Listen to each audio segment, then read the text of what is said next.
The following broadcast of Eyewitness News at 11 is closed caption for the hearing impaired, a community service of News Channel 7 and Jubilee Foods. Getting away from Old Man Winter gets a little bit cheaper. Good evening. This is Eyewitness News at 11. I'm Keith Radford. And I'm Kathleen Layton. We begin our 11-minute look at tonight's top news, weather, and sports with the latest airfare war. Happening tonight, travel agents are trying to keep up with the latest demand for discount tickets to just about anywhere. Eyewitness News reporter Paul Holly joins the rush to escape winter in western New York. There's a 221 arriving in Buffalo at 6:36. Once again, a change in Chicago. Bob and Veronica Petrzak are making plans for a trip. They were going to drive to St. Louis to visit family, but with this latest round of airfare wars, they're going to fly the friendly skies instead.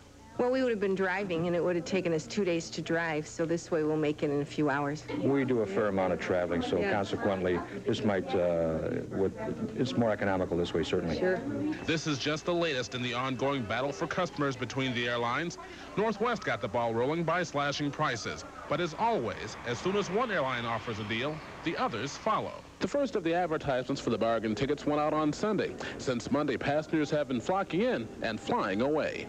Ticket agents have had their hands full all week long. Calls have been pouring in, and customers have been coming in one after another. But, I mean, it's good for business. I mean, it's good. I mean, because it was pretty slow right after the Super Bowl. But this great ticket rush is no laughing matter for travel agents. Most of them had no advance warning from the airlines that prices would be cut. And with the increased volume and the short-term discount, many of the seats have already sold out. In Buffalo, Paul Holly, Eyewitness News at 11. Now, Friday is the last day you can take advantage of the bargain fairs, and for those of us staying behind, Tom Joles has the latest on our winter weather in just a few minutes. Keith.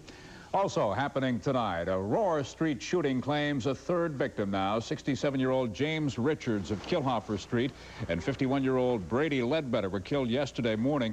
They were among 4 people shot inside this house at 218 Roar.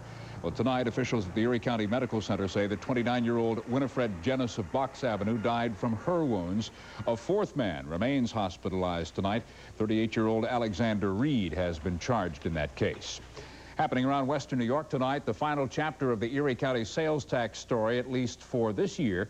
After weeks of political haggling and 3 failed votes, Erie County lawmakers finally voted late today to extend the 8% sales tax. Today's vote, 13-4. They needed a dozen votes to pass the extension. And Christians around western New York and around the world are marking the beginning of the season of Lent tonight. This is Ash Wednesday, and services such as this one at the Trinity Old Lutheran Church in Eggertsville are being held worldwide. For the Christian faith, Ash Wednesday begins a 40-day period of fasting and penitence, ending on the Saturday before Easter. Around America tonight, the Rodney King beating trial is still on track despite defense motions for a mistrial. We get the latest from ABC's Linda Breakstone. The 4 officers arrived in federal court this morning anxious about the possibility that a mistrial could be declared. But Judge John Davies found the allegation against one juror to be lacking and rejected the mistrial request. The juror, a black woman in her 30s who works for the U.S. Postal Service, allegedly had privately expressed disdain for the defense attorneys.